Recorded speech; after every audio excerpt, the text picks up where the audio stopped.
force de tenir une guitare, on a mal à l'épaule à un moment donné, hein? On a besoin d'une petite balle de mobilité.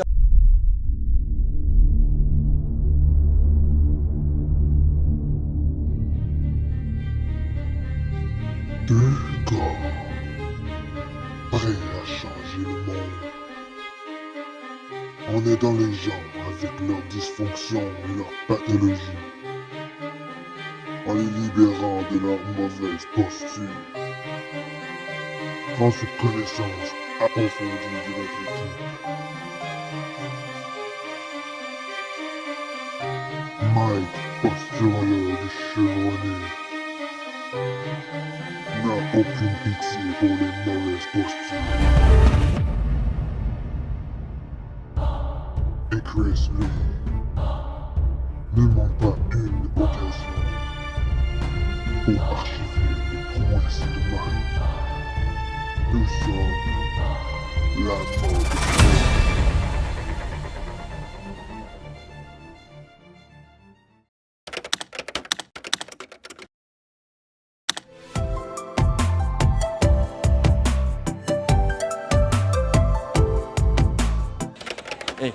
Hey, on va abuser ça, oui. J'ai pas pu le rattraper, il était vite, mais il n'y avait pas une super belle technique par exemple. Hein. Ben trop de flexion du tronc avec ça là. Fait une cévalienne, elle n'a pas capable d'avoir une bonne posture. Non, non. Arrête la mauvaise posture. C'est fini, on arrête ça maintenant. Ça va bien mon chum? Je peux-tu t'interpeller 2 petites secondes? Cou hyper extension, hyper fausse dorsale. Fait que c'est pour ça qu'on donne tout le temps une inclinaison de garder le cou un petit peu moins en hyper extension. Tu sais, les fessiers, c'est comme quelqu'un qui travaille longtemps à l'ordinateur. Ne veut pas, c'est les fessiers qui sont accrésés parce que tu écroses qu'est-ce qui est chaîne postérieure, fait que tu mets ton bassin en postérité. Le plus gros problème en vélo, c'est l'inclinaison postérieure du bassin. Fait que, par exemple, là, quand tu inclines ton bassin comme ça, ici, tu veux pas, là, tu courbes en tant que tel. Quand tu réexcentres, après ça, l'hypersyphose a réduit puis tout ça. Là, fait que, là, on peut voir juste par rapport à son menton et son cou, la petite hypersyphose ici, légèrement, pas de traction au niveau du cervical. Juste, moi, c'est Mike, ça c'est Chris, on est en gamme de mobilité 101.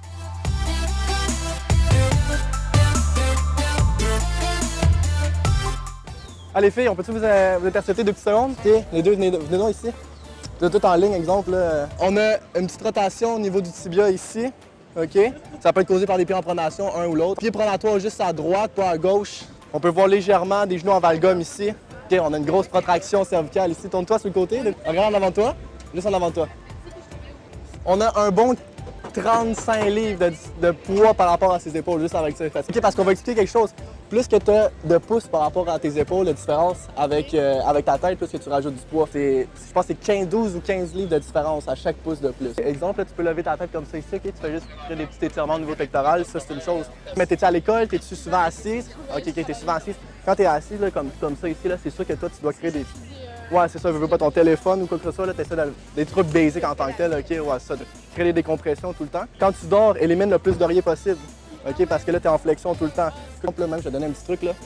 Tu tournes la tête comme ça ici. Tu la regardes vers le haut. On peut voir tout de suite, là, ce petit muscle-là qui est atteint, là. Prendre une rotule dans les coureurs, mais souvent, on vient voir une tendinite au niveau du tendon par rapport au patella. Fait que là, qu'est-ce qui arrive, c'est qu'on en retrouve avec des ischios pas assez forts puis des quads trop forts. Puis là, toi, tu as des genoux vraiment en rotation, OK? Fait que veux pas, tes genoux ils tournent vers l'intérieur. Essaie de créer, de contrôler tes pieds. Active des fléchisseurs plantaires. Fait que toi, là, tu dois vraiment beaucoup là, agripper le sol tout le temps. Là. Parce que tes pieds sont en pronation comme ça, toi, tu veux les ramener comme ça pour que ton tibia il retourne. Fait qu'il y a des exercices d'activation au niveau plantaire le plus possible. Tu agrippes une serviette, tu agrippes quelque chose, puis tu t'assures que tes fessiers soient à fond forts aussi, comme ça, ils vont t'équilibrer par rapport à ça. C'est bon ça? Pensez à vous, fait. Prends une main au niveau de la sacro-iliaque parce qu'il y a une douleur lombaire à ce niveau-là. Oui. Regardez quelque chose ici. Douleur antécédent lombaire. OK. Ici, on a un bassin en postérité. Ici, un bassin en postérité. Donc, qu'est-ce que ça veut dire? C'est qu'on a le bassin un petit peu trop en rétroversion. Un dos plat. On a un dos plat. Fait que ça, c'est à risque de blessure, à risque d'hernie discale un tout petit peu. Différence de bassin ici. On a une jambe plus longue que l'autre, à droite. On a un carré des lombes ici, donc un muscle qui est justement un stabilisateur de bassin qui est trop contracté. Okay. Pied pronatoire à gauche, donc possiblement une raison pourquoi on a un bassin un petit peu plus élevé que l'autre. Pied pied en pronation, c'est que le pied il penche un tout petit peu plus comme ça ici, OK? OK. Fait que ça fait en sorte que ça rentre le genou un petit peu plus en intérieur, fait que ça peut dévasculer un tout petit peu le bassin. On commence, on enlève les sandales, mais si on les porte, rendu à la maison, on est nu-pieds tout le temps. Deuxième chose, on essaie d'agripper tout le temps le sol, parce que quand on agrippe, mettons agripper le sol un tout petit peu avec vos orteils, qu'est-ce qui arrive, c'est qu'on active l'arc plantaire ici, là. Un petit exercice qu'on peut faire de temps en temps. Puis au niveau lombaire, ben, ça se risque de relâcher avec des petites balles. C'est votre fils, ça? Oui. Charles-Édouard, OK. Toi, tu fais trapèze élevé à gauche.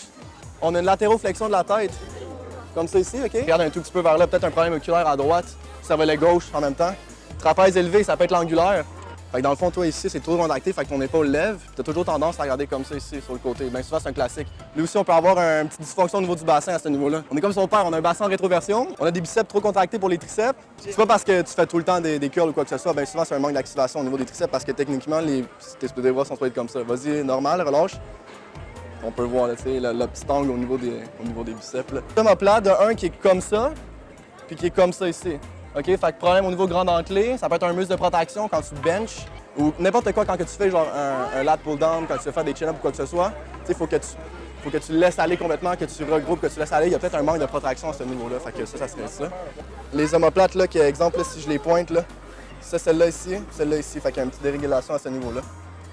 Fait que dans ton cas, vite fait, là, moi, je réglais angulaire droite. Fait que ici, mettons un relâchement un petit peu, tout ce qui est trapèze angulaire. Fait que ça, c'est ton muscle qui se trouve à être ici.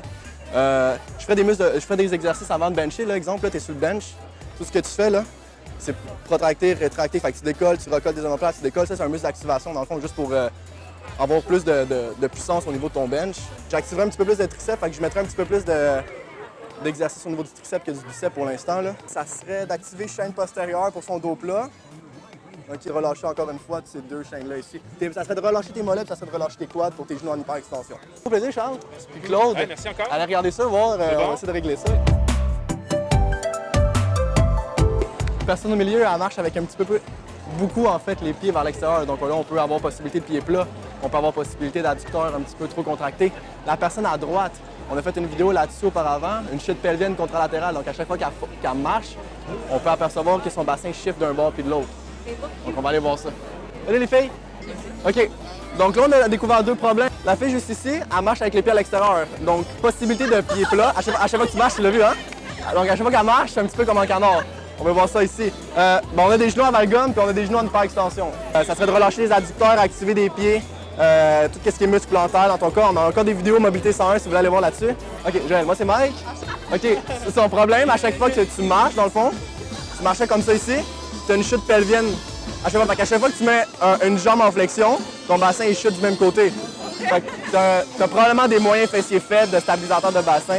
Tu vas vraiment apercevoir, tu demanderas à tes amis de te marquer, tu as vraiment un bassin qui fait ça comme ça à chaque fois que tu fonctionnes. Si à un moment donné tu commences à courir, tu vas probablement avoir des problèmes de genoux, de hanches, de bas de dos, de cheville ou quoi que ce soit. Fait que dans son cas, on lui conseillerait d'aller voir notre vidéo sur le problème chez les coureurs, stabilisation de bassin. On parle d'activation de fessiers, du moyen fessier, fait que ça t'aiderait si jamais. Tu t'accotes. Depuis qu'on est arrivé ici, il n'y a pas une minute qu'elle s'est pas accotée sur une jambe plus que l'autre.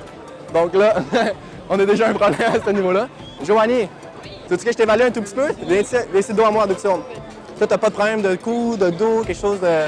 Dis-moi pas non. Il y a tout le monde qui me dit non aujourd'hui. T'as jamais eu de problème de dos, t'es pas aux études, puis t'as mal au cou? Oui, j'ai mal au cou des fois. Ouais, OK. OK, on a les omoplates un tout petit peu au niveau rhomboïde, tu peux le sentir, hein, je pense. Ouais. On a quand même une bonne posture, sincèrement, là. C'est pas si pire, ouais. Très, très bon. On va dire que c'est bon pour toi. Vous avez deux gros problèmes, donc on va aller regarder ça, là. Fait qu'on va aller s'amuser un petit peu. Let's go.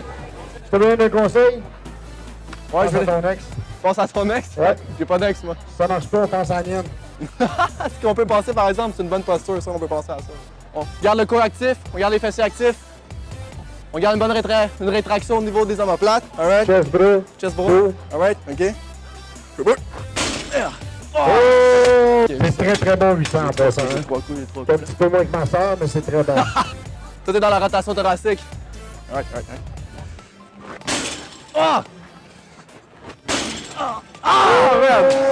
Oh, c'était pas assez. C'est 900, ça, hein? Tiens, mon chum, si jamais tu prends une envie de faire de la vaisselle, Bon, donc, on a eu le droit à un petit toutou. Fait qu'on peut s'en servir pour relâcher le trapèze, le grand dorsal. On va en servir aussi.